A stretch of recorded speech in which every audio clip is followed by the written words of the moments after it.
Hey chess friends, I hope you are doing well. Today, I have a very cunning chess game that was played between a Torch chess engine and me. I played this game with the black pieces, where many players say that with the black pieces, I can't defeat white, but I will prove them wrong. Not only did I play with the black pieces, but I also sacrificed my rook in the opening and my knight in the middle game. This game is very crucial and adventurous, so let's get started without wasting any time. Torch started the game with c4, we have d6, g3, Torch didn't consider central pawn movements. Instead, he just played the game casually. After I put my bishop on g7 and knight on f6, it became evident that I was playing the modern defense for my black position, where I would castle and white would casually consider bishop g2 and e4. A couple of moves later, we have bishop g2, where Torch emphasized considering e4 and supporting the central squares with his pieces. Therefore, I considered e5 or c5 as possible next moves, or rook e8, we played c5, as I mentioned, and Torch responded with d5. Instead of playing knight d7 or rook e8, I decided to make a shocking move that breaks the opening rules, e6, putting more pressure on the center. A couple of moves later, we had pawn exchanges on e6, and Torch tried to attack my bishop with his knight on g5. He was trying to crash my new car with his old truck, and he also created pressure on the d7 pawn. Playing bishop c8 would be a desirable move for many chess players, but retreating the bishop is a very bad choice because white can retreat his knight to e4 as well. The difference between your retreat and white's retreat is like the difference between sky and earth. The knight would pressurize the f6 knight, and also the d6 pawn with the queen. Therefore, the bishop cannot move, and the rook cannot move up to e6, these are vulnerable moves. Thus, you would have to exchange the pieces and compensate for losing the d6 pawn.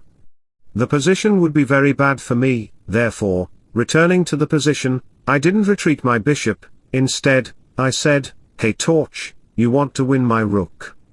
Let me roll out the red carpet for your light square bishop, just capture my pawn. Torch was very glad and captured the pawn on g7, attacking my rook. I sacrificed the rook completely for his benefit. Later on, it became quite evident that white would lose the light square bishop, which allowed me to launch a freelancing attack from the mountain with a bishop and queen combination, where my knights could also move up to create more pressure and attacks along with my dark square bishop.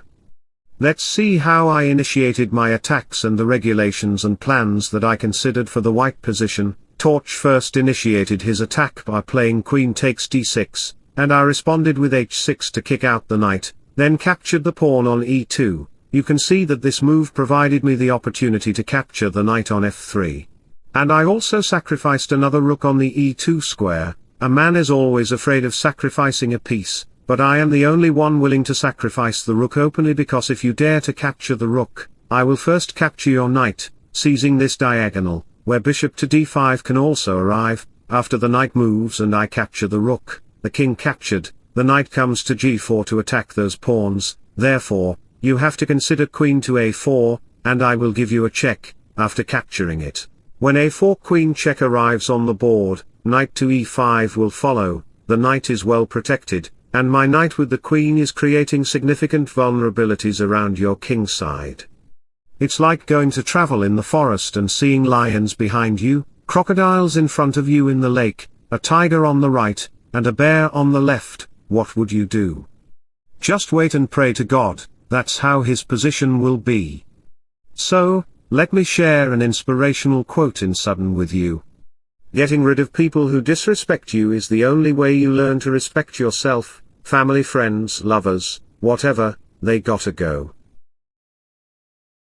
So, going back to the position, the knight cannot be captured. Therefore, the queen retreats to f4, protecting the knight from my queen's attack. The bishop moves back to d5, putting more pressure, and again, you cannot capture my bishop on d5. If you dare to do that, then I will capture it, putting pressure on the knight and seizing this file. Therefore, I will play g5, kicking out your queen, and your queen will have no place to retreat. Thus, I can simply win your knight.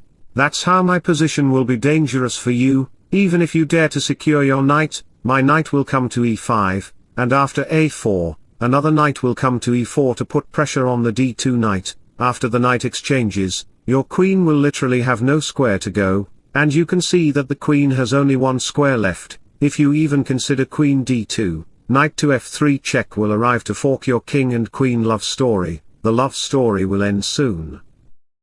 So, going back to the position, we discovered that you cannot capture the bishop. Therefore, after knight takes rook, I actually sacrificed my rook, as you can see, and after the exchanges occurred, knight to g4 came on the board a few moves later, even h3 and bishop e5 came on the board to put more pressure on the queen, and my three pieces were just dominating your position like a kangaroo boxing champion. The queen runs, and the bishop comes to d4, count my pieces, I sacrificed my rook in the opening.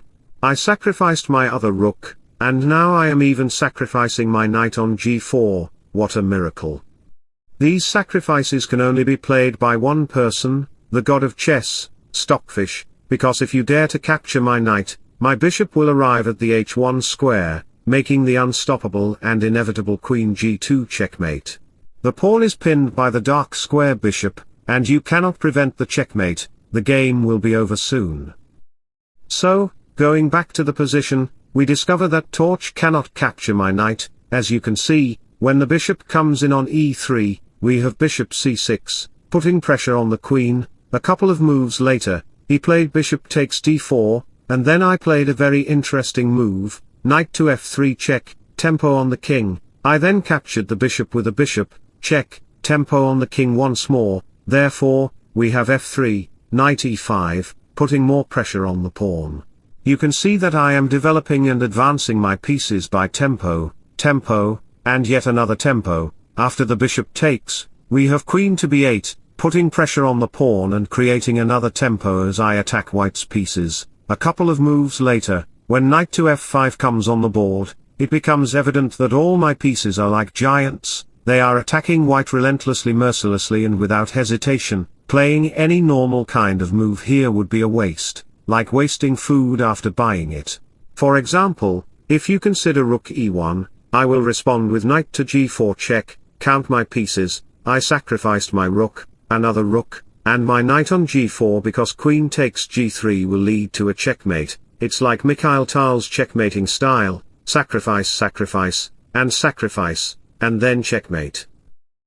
Alright, going back to the position, you cannot play any normal move here. Therefore, Torch retreats his knight to the e2 square, giving up material. He even sacrifices his rook to prevent checkmate on the g5 square. A couple of moves later, the queen goes to the e3 square. Torch actually protected his kingside at the cost of sacrificing and giving up material. After a few more moves, you will see that I have two minor pieces for the rook and queen. After a couple more moves, we even have queen exchanges on the board, and knight to f3 check occurred. The king moves, and another tempo comes. f3 advances with the idea of promoting into a new queen. By advancing my king to d4, it becomes evident that Torch will resign the game soon. After I give him a check, the king will move, and a few moves later, I will promote to a new queen and checkmate him. This game was very instructive in many ways, including chess opening tactics and middle game strategies. I hope you enjoyed the game very much. If so, don't forget to like and subscribe to my channel. Wishing you all the best.